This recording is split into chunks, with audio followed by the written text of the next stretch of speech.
Hello students, today we will understand the function of commercial bank, that is controller of money supply and credit। जो RBI जो है, central bank जो है, वो पूरी economy में मनी की सप्लाई को कैसे कंट्रोल करता है वो हम पढ़ेंगे आज। हमने कहा बेटा मॉनेटरी पॉलिसी क्या होती है, पहले ये समझो। It is policy adopted by the central bank of a economy in the direction of credit control and money supply। जब भी जो सेंट्रल बैंक जो होता है वो क्या करता है, मनी की सप्लाई को डायरेक्ट करता है कि किस तरीके से उसको घटाना है या बढ़ाना है। तो इससे रिलेटेड जो पॉलिसी अडॉप्ट की जाती है सेंट्रल बैंक के द्वारा, उस पॉलिसी को क्या बोलते हैं, मॉनेटरी पॉलिसी। ओके अब देखो बेटा, instruments of monetary policy of the central banks are broadly classified as. बेटा जो सेंट्रल बैंक के इंस्टीट्यूट है ना, वो जो है एक तो है क्वांटिटेटिव इंस्ट्रूमेंट और एक है क्वालिटेटिव इंस्ट्रूमेंट। क्वांटिटेटिव इंस्ट्रूमेंट जो है उसमें आता है बेटा repo rate, bank rate, reverse repo rate, CRR, SLR and open market operations.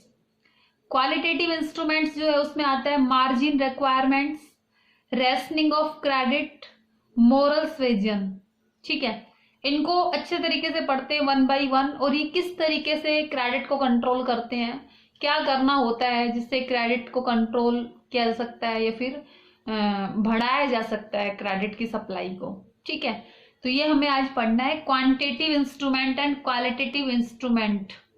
ठीक है, क्या होती है ये, मॉनेटरी पॉलिसी के पार्ट्स होते हैं। कौन अप्लाई करता है मॉनेटरी पॉलिसी को, आरबीआई इन इंडिया। जो भी सेंट्रल बैंक होते हैं वो क्या करते हैं, मॉनेटरी पॉलिसी को अडॉप्ट करते हैं। किस लिए, ताकि इकोनॉमी में जो क्रेडिट कंट्रोल है वो उसके या फिर मनी की सप्लाई पे कंट्रोल या इंक्रीज हो सके। ओके, तो our first point is repo rate.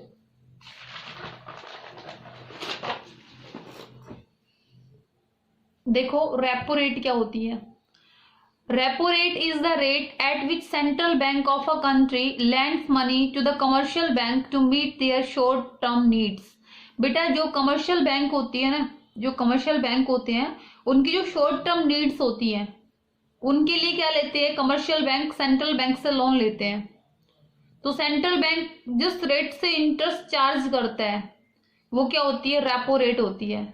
और we can say repo rate is that rate at which central bank of a country lends money. क्या करता है, सेंट्रल बैंक जो है वो मनी उधार देता है किनको, कमर्शियल बैंक को, कितने टाइम के लिए, शॉर्ट टर्म नीड्स के लिए।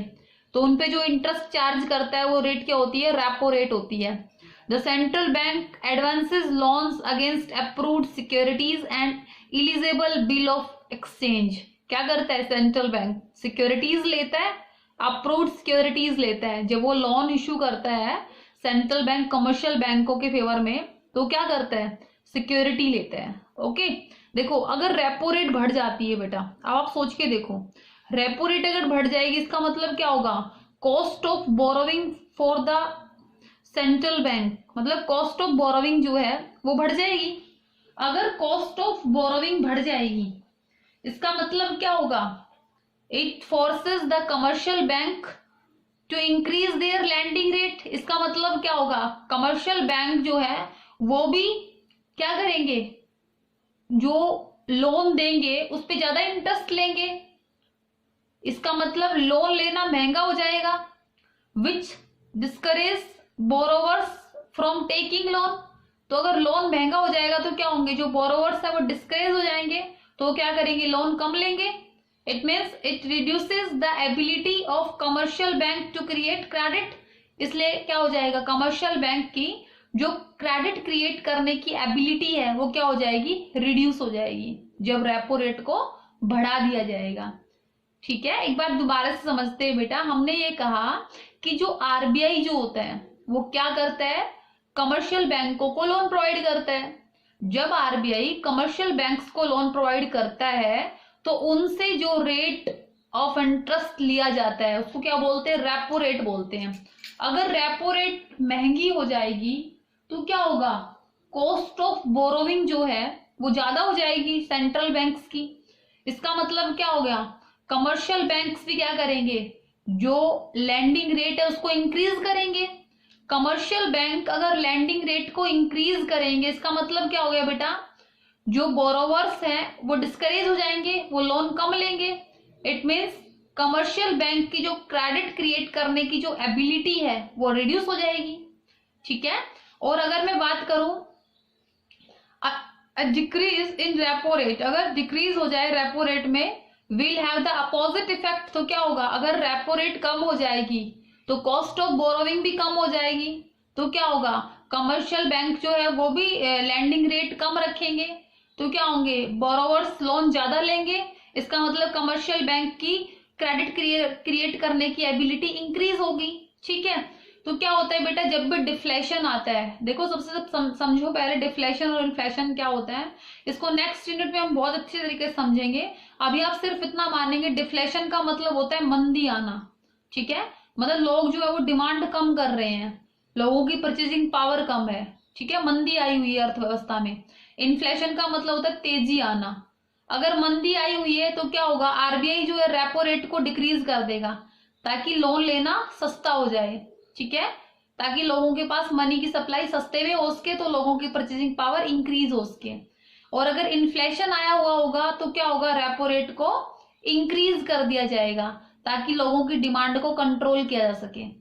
ओके, तो बेटा क्या होता है, जब भी रेपो रेट बढ़ेगी तो कमर्शियल बैंक की क्रेडिट क्रिएट करने की एबिलिटी रिड्यूस होगी, और जब भी रेपो रेट घटेगी तो कमर्शियल बैंक क्रेडिट क्रिएट ज्यादा कर पाएंगे।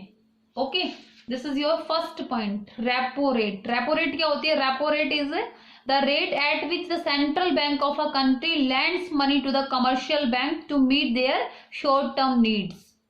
ठीक है, और ये क्या होती है, the central bank advances loan against approved securities और इलिजिबल बिल ऑफ एक्सचेंज। जो भी बिल ऑफ एक्सचेंज या फिर जो भी सिक्योरिटी होती है उसको लेके इनको क्या करते हैं, लोन देते हैं। ठीक है, ये था आपका रेपो रेट।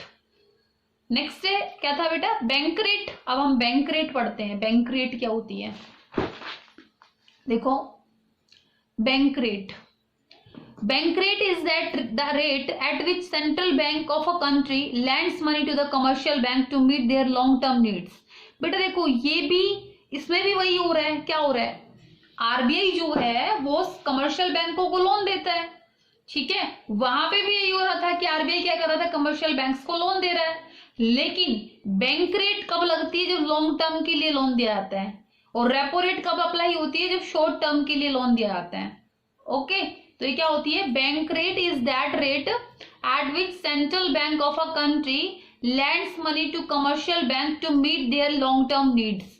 जो उनकी लॉन्ग टर्म नीड्स होती है उनको मीट करने के लिए क्या करता है, कमर्शियल बैंक को लोन दिया जाता है सेंट्रल बैंक के द्वारा। ठीक है, bank rate has the same effect as that of repo rate. जो भी बैंक रेट का इफेक्ट होता है बेटा, सेम वही रेपो रेट का इफेक्ट होएगा। बैंक रेट अगर एक्सपेंसिव बढ़ जाएगी, बैंक रेट को अगर इंक्रीज कर दिया जाएगा तो कॉस्ट ऑफ बोरोविंग बढ़ेगी। कॉस्ट ऑफ बोरोविंग बढ़ेगी तो क्या होगा, कमर्शियल बैंक भी क्या करेंगे, लैंडिंग रेट को इंक्रीज करेंगे, जिससे क्या होगा, बोरोवर डिस्करेज होगा। तो जो कमर्शियल बैंक है उनकी क्रेडिट क्रिएट करने की एबिलिटी रिड्यूस हो जाएगी, और रिवर्स करेंगे तो क्या हो जाएगी, इंक्रीज हो जाएगी। ठीक है, तो क्या होता है, बैंक रेट और रेपो रेट का ना सेम इफेक्ट होता है। तो डिफरेंस क्या होता है, हमें ये पता होना चाहिए ना, रेपो रेट और बैंक रेट में डिफरेंस क्या है। तो हमने कहा repo rate is applicable to short term lending. क्या होता है, शॉर्ट टर्म के लिए जब लोन दिया जाता है ना, तो उस टाइम पे कौन सी रेट अप्लाई होती है, repo rate. While bank rate is applicable to long term lending. जब लॉन्ग टर्म लैंडिंग की जाती है तो क्या होता है, आपकी बैंक रेट अप्लाई होती है। ओके, और क्या कहेंगे हम, govern by the short term interest rate. तो क्या होती है, जो रेपो रेट होती है वो क्या होती है, शॉर्ट टर्म इंटरेस्ट रेट होती है, जबकि बैंक रेट क्या होती है, लॉन्ग टर्म इंटरेस्ट रेट होती है। ठीक है बेटा, तो हमने क्या कहा, बैंक रेट और रेपो रेट में क्या डिफरेंस होता है, ये दोनों वही रेट है जिनके ऊपर क्या करता है, कमर्शियल बैंक को लोन मिलता है आरबीआई से या फिर सेंट्रल बैंक से। किसी भी कमर्शियल बैंक को सेंट्रल बैंक से जो लोन मिलता है वो कौन कौन सी रेट होती है, रेपो रेट और बैंक रेट। जब शॉर्ट टाइम पीरियड के लिए लोन ले रहे हो तो रेपो रेट से इंटरेस्ट चार्ज होगा, और अगर लॉन्ग टाइम पीरियड के लिए तो बैंक रेट से इंटरेस्ट चार्ज होगा। दोनों के फंक्शन जो है क्रेडिट को कंट्रोल करने के सेम रहेंगे। बैंक रेट बढ़े चाहे रेपो रेट बढ़े, दोनों का सेम इफेक्ट रहेगा। ठीक है, तो हम क्या कहेंगे, bank rate has the same effect as that of repo rate.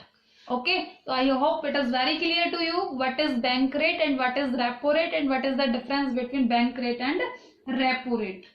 And now we will move to reverse repo rate. What is reverse repo rate?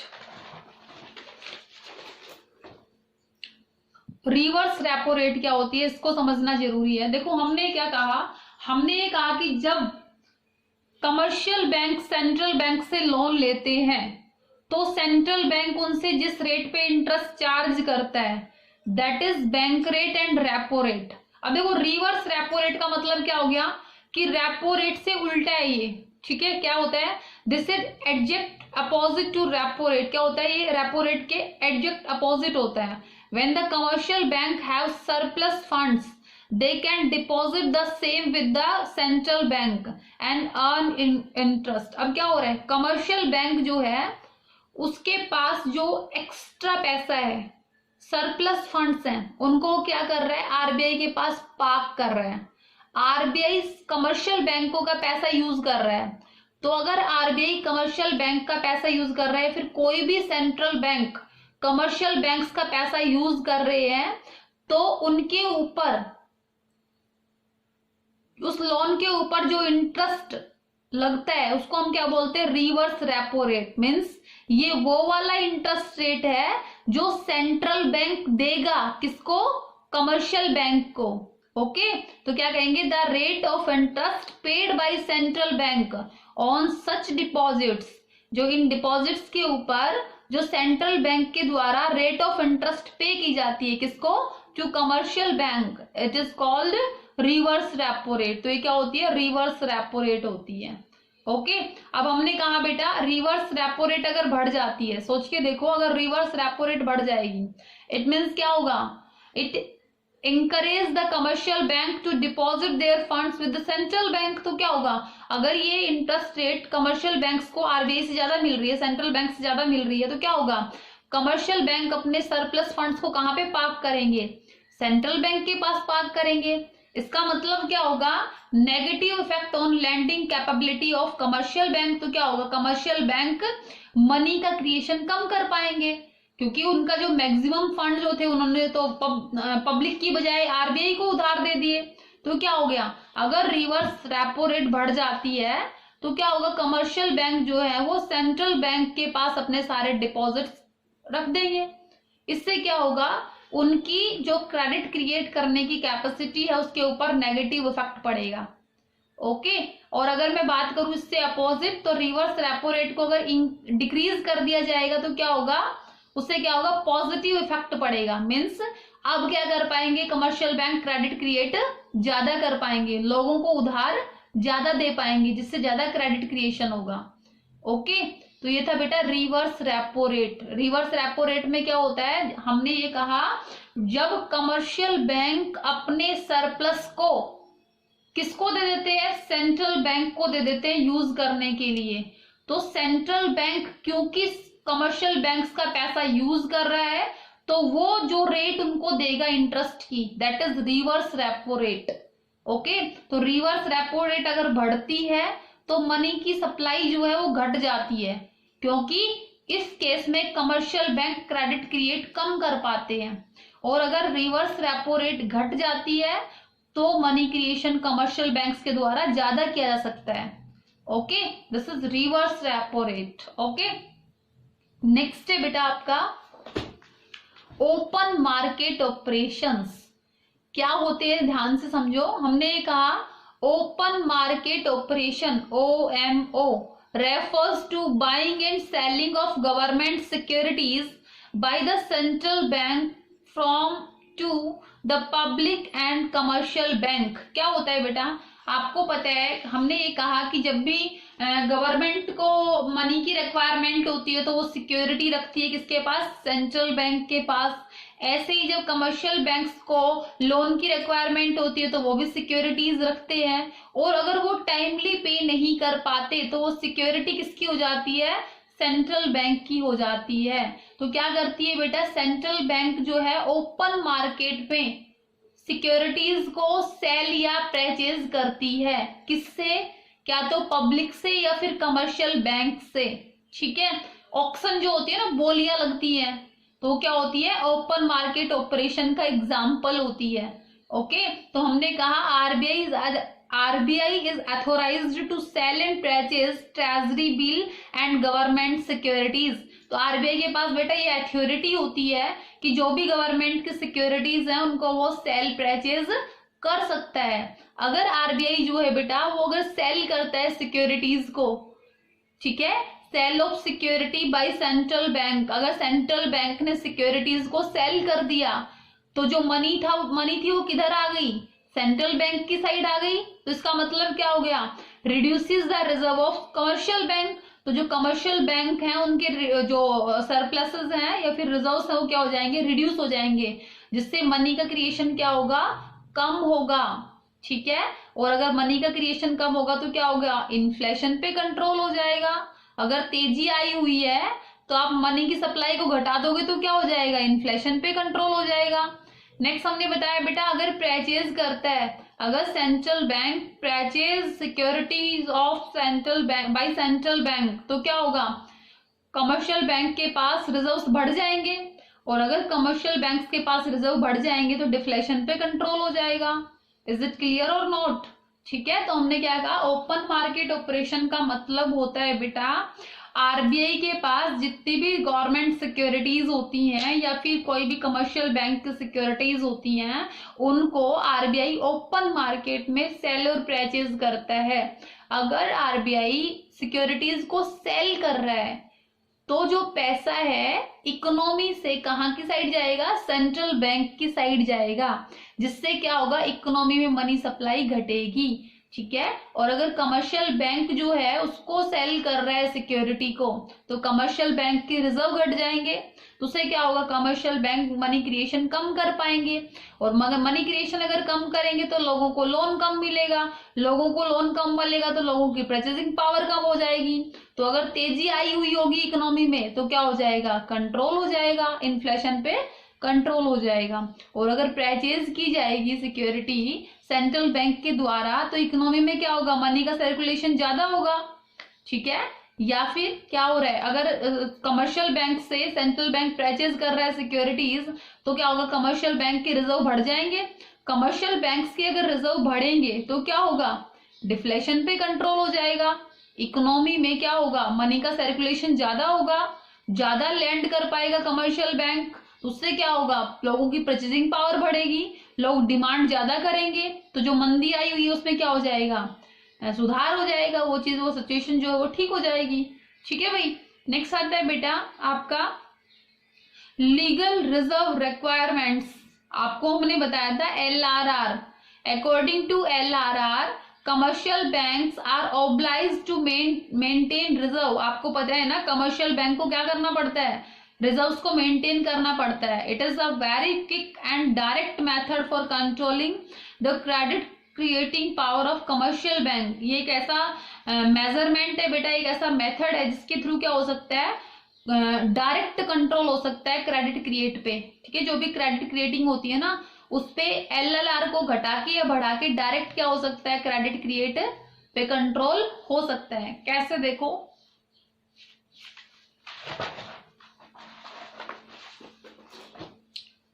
देखो commercial banks are required to maintain reserves of on 2 accounts. आपको बताया गया था, एक होता है CRR और एक होता है SLR। ठीक है, सबसे पहले हम बात करते हैं CRR की। It refers to the minimum percentage of net demand. जो भी नेट डिमांड होती है, आपको बताया था ना, ग्रोस नहीं लेते हम, यहाँ पे क्या लेते हैं, नेट लेते हैं, क्योंकि इंटर बैंकिंग क्लेम्स जो होते हैं ना उनको हम हटा देते हैं क्योंकि ग्रोस में वो इंक्लूड होते हैं। तो हम क्या लेंगे, नेट डिमांड और टाइम लाइबिलिटी जो होती है ना उनका कुछ परसेंटेज क्या करना पड़ता है, to be kept by commercial bank with the central bank. क्या होता है, जो भी उनकी डिपॉजिट्स होती हैं उनका मिनिमम परसेंट जो है कमर्शियल बैंकों को सेंट्रल बैंक के पास रखना होता है, उसको क्या बोलते हैं, CRR। ओके। और नेक्स्ट होता है बेटा SLR, it refers to minimum percentage of net demand and time liability with commercial banks are required to maintain with themself. जो कुछ पैसा जो होता है, कुछ कैश जो होता है, कुछ रिजर्व जो होता है, वो कमर्शियल बैंकों को अपने पास मेंटेन करके रखना होता है, वो क्या होता है SLR, स्टैट्यूटरी लिक्विडिटी रेशियो। और ये क्या होता है कैश रिजर्व रेशियो। ठीक है बेटा, तो जो ये होता है ना SLR, इसमें क्या होता है, जो CRR होता है ना वो तो कैश में ही होता है, ठीक है, लेकिन जो SLR होता है ना बेटा वो कैश में भी हो सकता है, गोल्ड में भी हो सकता है, और अनकम्बर्ड सिक्योरिटीज, अनकम्बर्ड अप्रूव्ड सिक्योरिटीज में भी हो सकता है। इसके बारे में हमने आपको बताया था, जिन सिक्योरिटीज के ऊपर कोई भी लाइबिलिटी नहीं है। फॉर एग्जाम्पल एक पर्सन जो है वो अपनी गाड़ी गिरवी रखता है बैंक के पास, तो जो गाड़ी है ना वो बिल्कुल उसके ऊपर किसी प्रकार की कोई लाइबिलिटी नहीं होनी चाहिए। ऐसा नहीं होना चाहिए कि वो खुद EMI पे निकलवाई हुई है और उसकी कुछ इंस्टॉलमेंट्स पे नहीं की गई हैं, तो उससे क्या होगा, बैंक उस सिक्योरिटी को सेल नहीं कर पाएगा, इसलिए उसको हम क्या बोलेंगे, अनकम्बर्ड सिक्योरिटी वो नहीं होगी। अनकम्बर्ड सिक्योरिटी क्या होती है, इसके ऊपर किसी भी प्रकार की कोई भी लाइबिलिटी नहीं है, बैंक उसको इमीडिएट क्या कर सकता है, सेल कर सकता है, दैट इज अनकम्बर्ड अप्रूव्ड सिक्योरिटीज। तो ये क्या होती है, SLR जो होता है वो इस फॉर्म में रखा जा सकता है, कैश की फॉर्म में, गोल्ड की फॉर्म में और अनकम्बर्ड सिक्योरिटीज की फॉर्म में। बेटा जो SLR और CRR जो होते हैं ना, इनकी रेट डिसाइडेड बाय RBI होती है। ऐसा नहीं है कि कमर्शियल बैंक जितना भी चाहे उतना रख सकता है, जो RBI जो होता है वो डिसाइड करता है कि RBI के पास उन्हें कितना रखना पड़ेगा और खुद के पास उन्हें कितना रखना पड़ेगा, ठीक है। तो उस हिसाब से वो गोल्ड, अनकम्बर्ड सिक्योरिटी और कैश की वैल्यू का एस्टिमेट करते हैं अपने डिपॉजिट्स के परसेंटेज के हिसाब से, कि जो भी SLR कहा गया है RBI के द्वारा, क्या उतनी वैल्यू का हमारे पास ये सब कुछ है, तो वो क्या होता है SLR। ओके, अब देखो बेटा, अगर हम बात करें, अगर ये जो है increase in SLR reduce the ability of banks to credit और वाइस वर्सा। बेटा SLR और CRR जो होती है ना, इनका सेम फंक्शन होता है। अगर RBI जो है वो CRR और SLR की रेट को बढ़ा देता है, इसका मतलब कमर्शियल बैंकों का नॉन ऑपरेटिंग कैश ज्यादा हो गया, इसका मतलब अब वो क्या कर पाएंगे, क्रेडिट क्रिएट करने की एबिलिटी उनकी क्या हो जाएगी, रिड्यूस हो जाएगी। और अगर क्रेडिट क्रिएट करने की एबिलिटी रिड्यूस हो जाएगी तो इन्फ्लेशन पे कंट्रोल हो जाएगा। जो भी तेजी आई हुई है उस केस में क्या करना पड़ेगा RBI को, CRR और SLR को इंक्रीज कर देगा, और अगर मंदी आई हुई है तो क्या कर देगा, रेपो रेट CRR और SLR को कम कर देगा। ठीक है बेटा, ये थे आपके, इस तरीके से इन्फ्लेशन और डिफ्लेशन पे कंट्रोल किया जाता है। ओके, नेक्स्ट है भैया आपका, नेक्स्ट है आपकी क्वालिटेटिव इंस्ट्रूमेंट्स। क्वालिटेटिव इंस्ट्रूमेंट्स में क्या क्या आता है, देखो सबसे पहला आता है बेटा मार्जिन रिक्वायरमेंट। मार्जिन रिक्वायरमेंट क्या होती है, सुनो, margin is the difference between the amount of loan, मतलब जो अमाउंट ऑफ लोन है वो, and market value of security offered by the borrower against the loan, और जो सिक्योरिटी रखी गई जो भी कमर्शियल बैंक है उनके पास बोरोवर के द्वारा, उन दोनों का जो डिफरेंस है that is margin requirement. For example हमने कहा कि 1 लाख रुपए की सिक्योरिटी आपने रखी, तब बैंक ने आपको 60,000 रुपए का लोन दिया, ठीक है। तो क्या कहा आपने, 1 लाख की सिक्योरिटी थी आपकी, 1 लाख रुपीज की आपकी सिक्योरिटी की मार्केट वैल्यू थी, और बैंक ने आपको क्या किया, 60,000 रुपीज का लोन दिया। तो इन दोनों में जो डिफरेंस है that is 40,000। 40,000 is the margin requirement of central bank. Okay, तो हमने क्या कहा, margin is the difference between the amount of loan and market value of securities offered by the borrower against the loan. Okay, हमने कहा if the margin fixed by central bank is 40%, अगर RBI ने 40% का margin set कर दिया है, fix कर दिया है, तो कमर्शियल बैंक क्या कर सकते हैं, then commercial bank allowed to give a loan only up to 60% of the value of security. तो जो सिक्योरिटी की वैल्यू है उसका सिर्फ 60% क्या कर सकते हैं, वो लोन दे सकते हैं। ओके, अब देखो, a rise in margin requirement, अगर ये मार्जिन रिक्वायरमेंट को बढ़ा दिया जाए, मीन्स अगर ये कह दिया जाए कि 1 लाख रुपए की अगर सिक्योरिटी होगी तो उसको सिर्फ 50,000 रुपए का लोन दिया जाएगा, तो उससे क्या होगा, क्या होगा, जो हम क्या कहेंगे, a rise in margin requirement result in the contraction, क्या हो जाएगा, कंट्रैक्शन हो जाएगा, बोरोविंग जो है वो कम ली जाएगी, ठीक है। और अगर फॉल कर दिया जाए मार्जिन रिक्वायरमेंट को तो क्या हो जाएगा, बोरोविंग में एक्सपेंशन हो जाएगा। मतलब ये रेट जो है 40 से अगर 20 कर दी जाए तो क्या होगा, ज्यादा लोन मिलेगा लोगों को, और अगर ये रेट 40,000 से 60,000 कर दी जाए तो लोगों को कम लोन मिलेगा। तो इस तरीके से क्या होता है, मार्जिन रिक्वायरमेंट को बेटा घटा के और बढ़ा के इन्फ्लेशन और डिफ्लेशन पे कंट्रोल किया जाता है। अगर ये कह दिया जाए कि 1 लाख रुपए की जो सिक्योरिटी रखेगा उसको सिर्फ और सिर्फ 40,000 रुपीज का लोन मिलेगा, इसका मतलब मार्जिन रिक्वायरमेंट कितना हो गया, 60,000। ये कब होगा, जब मार्केट में इन्फ्लेशन आ रहा होगा, बहुत ज्यादा महंगाई बढ़ी होगी, लोग बहुत ज्यादा डिमांड कर रहे, तो लोगों की डिमांड को कंट्रोल करने के लिए क्या किया जाएगा, इस मार्जिन रिक्वायरमेंट को बढ़ा दिया जाएगा। लेकिन अगर इकोनॉमी में डिफ्लेशन आया हुआ है तो क्या कर देंगे, इस मार्जिन रिक्वायरमेंट को घटा दिया जाएगा। लेट्स सपोज हमने कहा कि 1 लाख रुपए की जब सिक्योरिटी रखी जाएगी तो लोगों को 70,000 रुपए का लोन ऑफर किया जाएगा, सिर्फ 30,000 रुपए मार्जिन रिक्वायरमेंट हो गई, तो इससे क्या होगा, डिफ्लेशन पे कंट्रोल हो जाएगा। ओके, नेक्स्ट है भाई, नेक्स्ट है मोरल सुएजन। मोरल सुएजन क्या होता है बेटा, देखो क्या होता है, आरबीआई जो होता है ना वो नैतिक प्रभाव बनाता है। नैतिक प्रभाव का मतलब क्या होता है, जैसे फॉर एग्जांपल हम सब हैं, हम आपके टीचर्स हैं, तो हम आपको क्या करते हैं, आपके ऊपर एक नैतिक प्रभाव बनाते हैं, आप लोगों को समझाते हैं कि आप ऐसे नहीं करोगे तो आपकी लाइफ में ये हो जाएगा, आप आगे कुछ नहीं कर पाएंगे, या फिर जो भी है हम किसी भी तरीके से आपको गाइड करते हैं। सेम ऐसे ही बेटा जो आरबीआई जो होता है, सेंट्रल बैंक जो होता है, वो उनको क्या करता है, उनके ऊपर क्या तो प्रेशर बनाता है या फिर उनको गाइड करता है, ताकि जो भी सेंट्रल बैंक ने उनको ऑर्डर दिया है उसको प्रॉपर मैनर में माने। जो भी पॉलिसीज बनाई है किसने, सेंट्रल बैंक ने, उसके ऊपर क्या होता है, कमर्शियल बैंकों के ऊपर एक प्रेशर भी होता है और एक कहीं ना कहीं एक ऐसा प्रभाव होता है सेंट्रल बैंक्स का कि उनको वो चीज माननी पड़ती है। मोरल सुएजन का मतलब होता है नैतिक प्रभाव बनाना, मतलब अगर वो नहीं मानेंगे तो उनके खिलाफ डायरेक्ट कार्रवाई की जाएगी।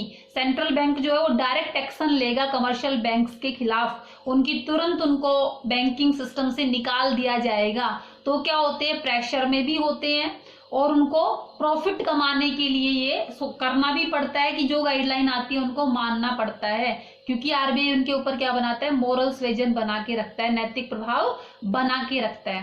नेक्स्ट है बेटा क्रेडिट रेशनिंग। क्रेडिट रेशनिंग का मतलब होता है बेटा कोटा निर्धारित करना, मीन्स एक लिमिट निर्धारित कर देना, एक लिमिट फिक्स कर देना कि जो भी पर्टिकुलर बिजनेसेस हैं उनको इस लिमिट से ज्यादा लोन नहीं मिल सकता। और we can say rationing of credit is the method by which the central bank seeks to limit of maximum amount of loan। क्या कर देता है, मैक्सिमम अमाउंट जो है ना लोन की उसकी लिमिट फिक्स कर देता है, ठीक है।